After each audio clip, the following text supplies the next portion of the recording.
Chair, all I'm saying is news in itself. That's why maybe I am missing really. Maybe I'm really missing the point on fake news. And then the next caveat that was put by Honorable Ngungubele was on the programming.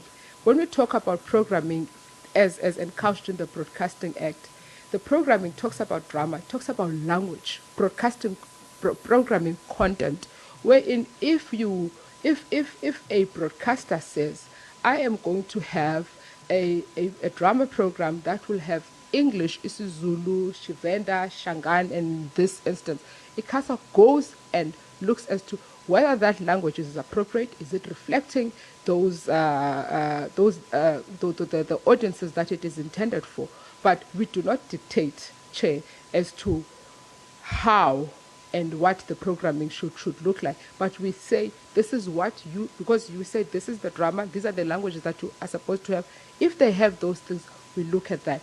But Chair, news, that's why maybe Chair, because I didn't prepare adequately for the fake news, but maybe I don't understand it. That's why I'm saying maybe I don't understand it. If somebody puts it and couches and says, Icasa, here is a problem statement.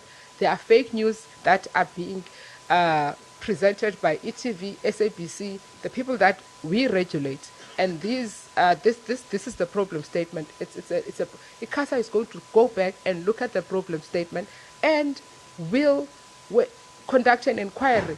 But it just talks about fake news. So that's why, Chair, I'm saying maybe for me it's something that is I'm failing to understand. No, I think she's agreeing that she'll then be able to clarify it with you.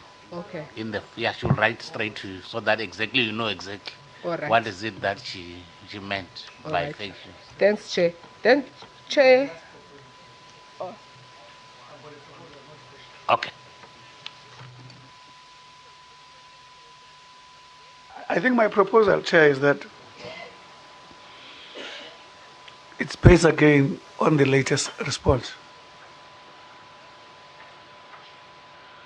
Because there could be an engagement which is problematic because of the senselessness of the law. Because of the senselessness of the law. Or the law being sensible, but ourselves understanding it differently.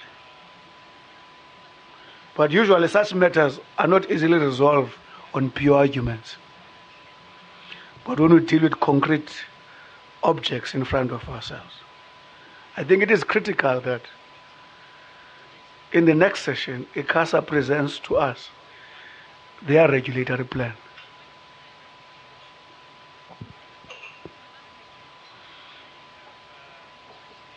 And probably you expect there in that plan controls of execution of that plan.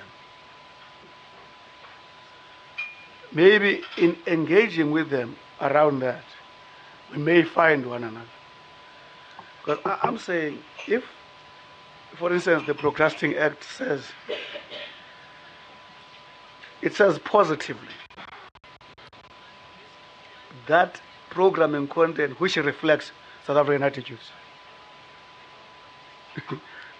The issue with law is that there is a point where there will be a debate about what is a South African attitude.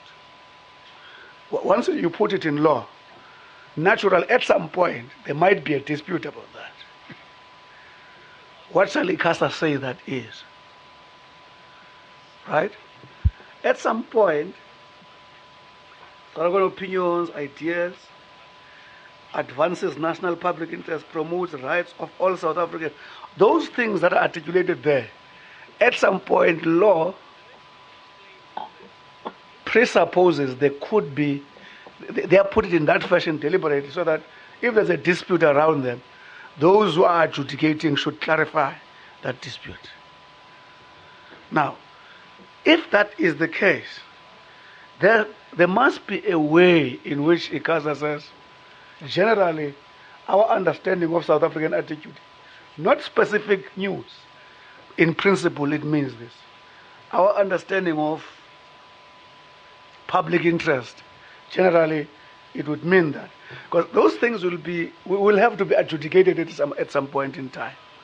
So all I'm saying is that's why you will hear me crying for proactive.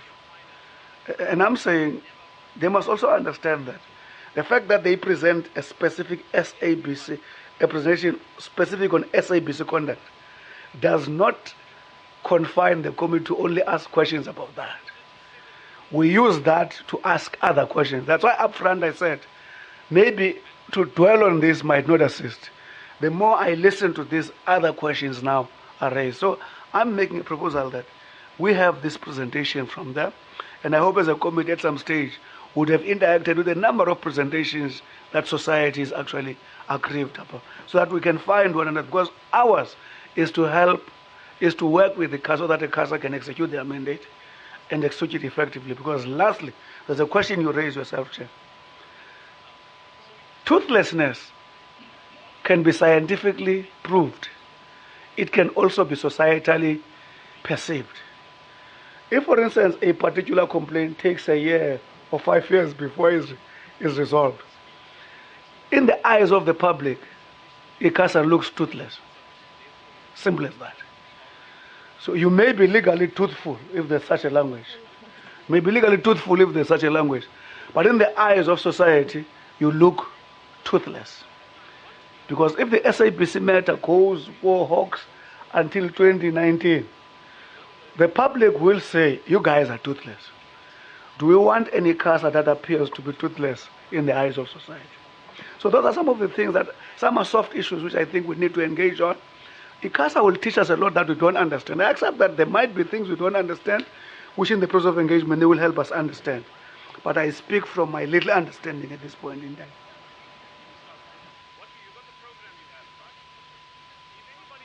Comments from Honorable Ngubel will then assist you in terms of you going forward as to deal with some of these issues on daily basis. I'm about to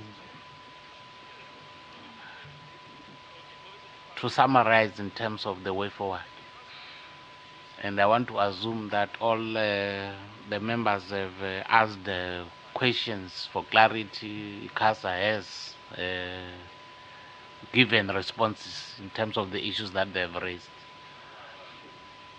It is also as well the responsibility of Icasa to take into consideration all the issues that have been raised, so that you are then be able to improve in the work that you are doing. But I want to appreciate really the presentation that we have been given today in relation to this particular case, which is of public interest. Honorable Madish, which is of public interest. We will, as the portfolio committee, follow the case with keen interest in terms of how this matter is being handled.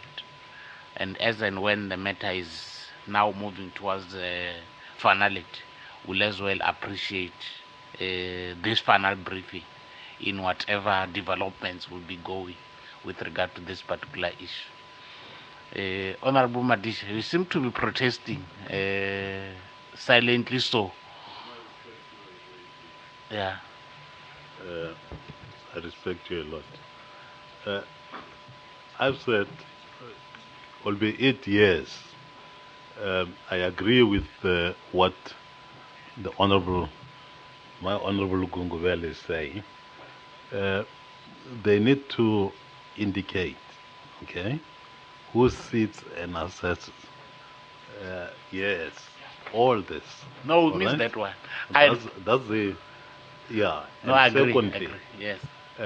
why a particular party, for example, would be charged 5,000 rand, another one 50,000 rand, etc., etc. If that could be explained, then I'll be fine, and I'll support you as you go on to summarize. Okay. But then let me get that clarity. Thank you. Let's